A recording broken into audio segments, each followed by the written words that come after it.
Hi, I'm Ron Kulas with Stay Sharp Guide, and today we're going to talk about our 8th and newest broadhead sharpening guide, the version C. We had a lot of demands for people using Simmons, Helix, Centaur, Kudu Point, all of the concave profile heads with the very deep concave shape. To date, there's really not a good solution. Our customers asked us to come up with a solution for this, and that's exactly what we've done. So I'm going to go over some highlights and then we'll get into a little bit more detail. Design the rolling jaws to allow you to get in with a wide variety of sharpening media, and because the sharpening media will be in contact with the roller and the blade, we can control the angle pretty accurately. Our customers said we can't control the angles by freehanding it from one session to the next. We want something a little bit more reliable for containing or controlling the angle.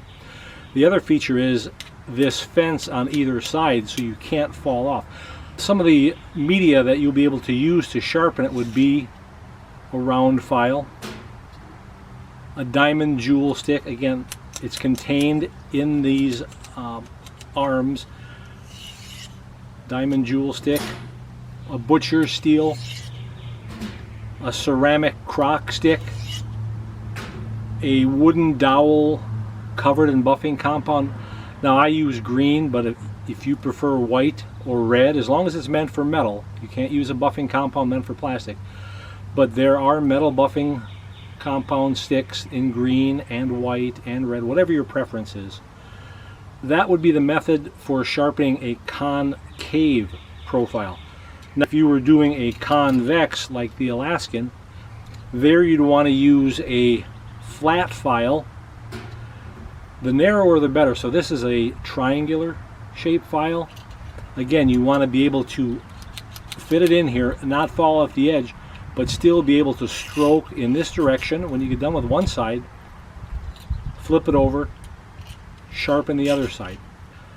It'll also do small knives and straight blade profiles and single bevel. This happens to be a Grizzly single bevel.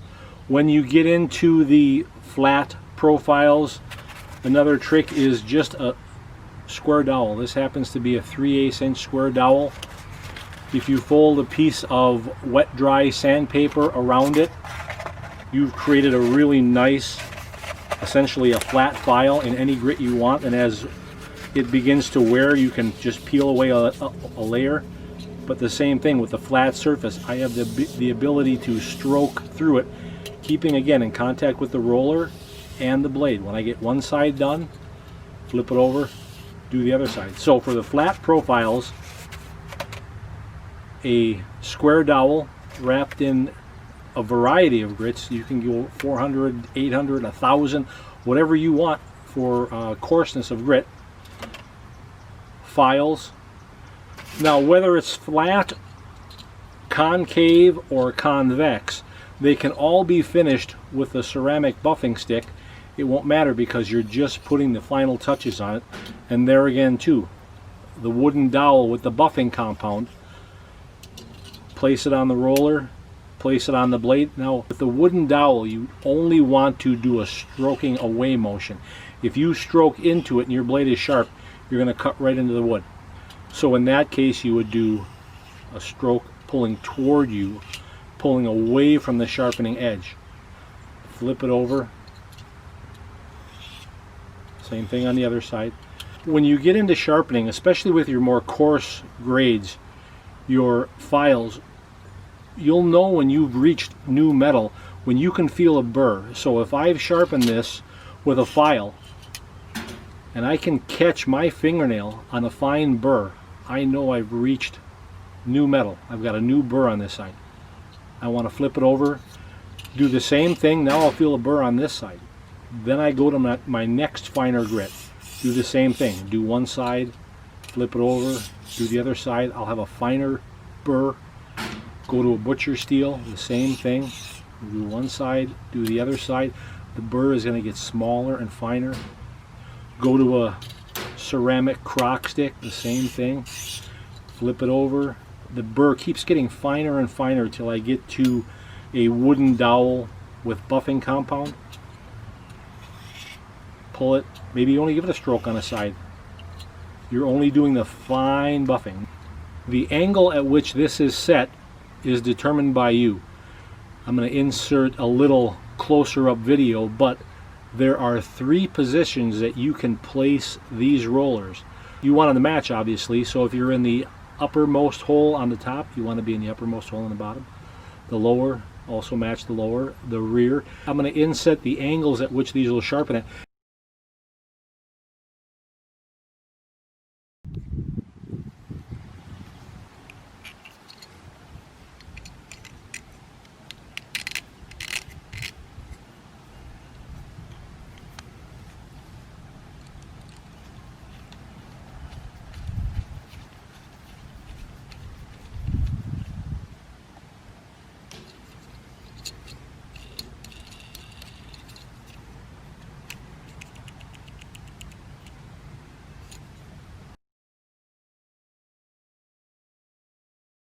You can adjust it a little bit by sliding the blade in and out. That will change the angle. Some people really like to match the factory grind.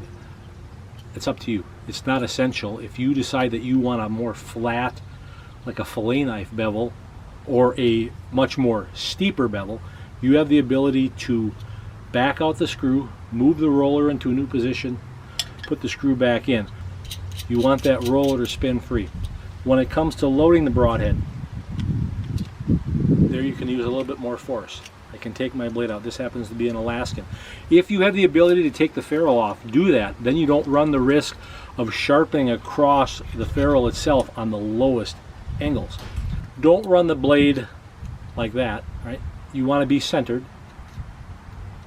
And you'd like the blade to be as parallel to the roller as possible. On a concave and a convex, you don't have that luxury. Kind of split the difference, right? So I've got my high point right in the middle of the roller. My 2 low points are the same distance away. If I look at a very concave profile, here, the same thing. I've got about as much blade sticking out of this side of the guide as I've got sticking out of this side of the guide, and I've got these 2 points parallel to the roller. What I don't recommend is that, right? There's no need to be doing that. Push in as far as you can get. Leave as much hanging off of the front as you have from the rear. Keep these 2 points about the same height in relationship to the roller. Tighten the screw.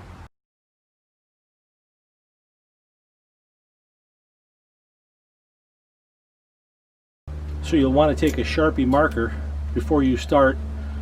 Color up this side of the edge. Again, color up this side of the edge. And I'll use something fine, maybe the ceramic crock stick, maybe the butcher's steel, and I'll give it just a stroke and I'll observe the black marker. If I'm just touching the tip, well, maybe I can move down to a different roller position. Maybe I want to be steep. It's a personal preference, but you've got 3 different positions on here. Observe the marker. I say, okay, I'm a little bit too aggressive. I'm too steep of an angle. Remove the screw. You've got 2 other lower positions you can go into if you were too high. Observe it again. You've either matched the factory grind or you're pretty close to it. That will be the same thing on the other side. When it comes to sharpening, I've sharpened quite a few so far as we develop this product. I'm finding that if I start in the middle of the depth and go out to the heel, start in the middle, out to the tip. If I try to land perfectly on the tip or perfectly on the heel, I end up falling off. Why do that? Start in the middle, go out, start in the middle, go out. You can start in the middle and pull toward you, start in the middle and pull toward you. When you've got it a burr that you like, you can try to find the very tip. You can guide it with your thumb, go all the way across, and it won't matter if it's the butcher steel, the jewel stick. Get done on one side, the same thing. I can start at the heel if I can find it and go all the way to the tip, or I can start in the middle, go to the tip, start in the middle, go to the heel. But because of the goal posts, as it were, your sharpening media can't slide off, but the height of the angle is directly related to what position you have these rollers in. Now, I've sharpened quite a few heads with the same guide. It was this guide right here with the knife in it. And these nylon guides are not wearing out, but we're going to ship each one with an additional set of the nylon rollers. So it'll come with a set of nylon rollers already installed. We'll ship you another set. It doesn't look like they're wearing out. They're pretty durable, even with something as rough as a file. Let's look at a knife. So here I've got a knife mounted in there. I've got the bulk of the flat edge of the blade parallel to the roller. Obviously, every knife is different. This point scoops away. Again, with a knife, you're going to want to use a file. I like the little triangular file if it's really dull, right? Because what I have with a narrow file is the most amount of swing before I bind up between these little arms. So the narrower the file, the further I can swing. If I go with a real wide file, my swing is not as large.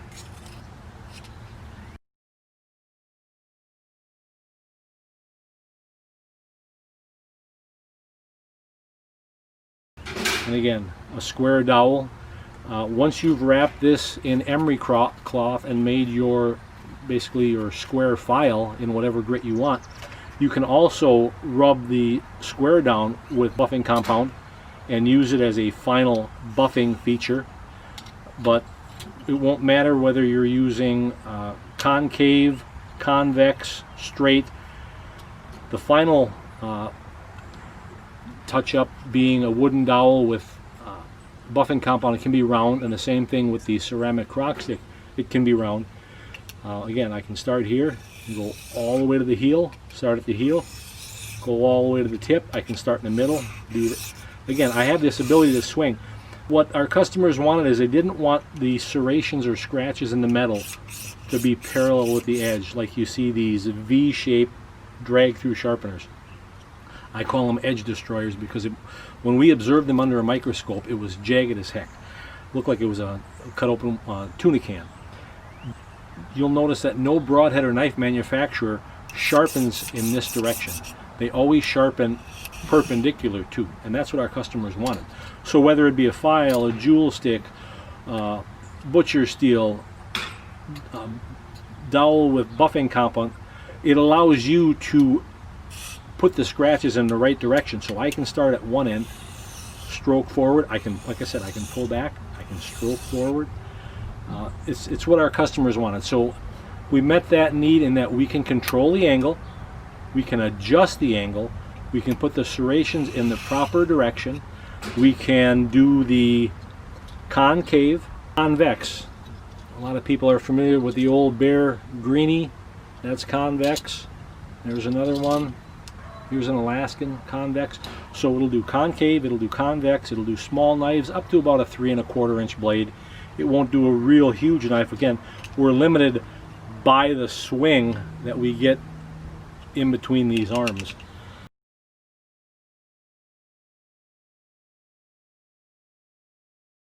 When we ship this, the base unit that you will get will be the unit by itself and a set of rollers, spare set of rollers, and instructions. Most people sharpening broadheads have, and sharpening knives as well, have a variety of sharpening media. Not everybody does. So we're going to offer a kit that includes the base kit with the 2 rollers, a 5.5 millimeter file. This is a double cut file, cuts in both directions, a really great file. It's going to include the ceramic crock stick, nice rubber handle. It's going to include the wood dowel and some buffing compound, and then this wooden dowel can also be wrapped in emery, so you can supply your own emery in a variety of grits. That will make up the kit. Another neat thing is that you can also sharpen this on the frosted edge of a car window. So imagine I've got my car window or my truck window rolled down. I can set the roller on the edge of my window. I can push it forward, pull it backwards, and actually do a little touch up in the field on the edge of a frosted car window. It's not going to take a head that's you've shot into the dirt and that's terribly dull, but it will take a head that's quiver dull from inserting in and out of your quiver, and touch it up. Again, you can put it here, this is more like it. Put it right on the edge of a car window, push it backward, roll it forward. So that, I think, explains it pretty well. It's the version C, I don't know if you can see the C on the back, from Stay Sharp Guide. It's our 8th sharpener that we've come up with so far.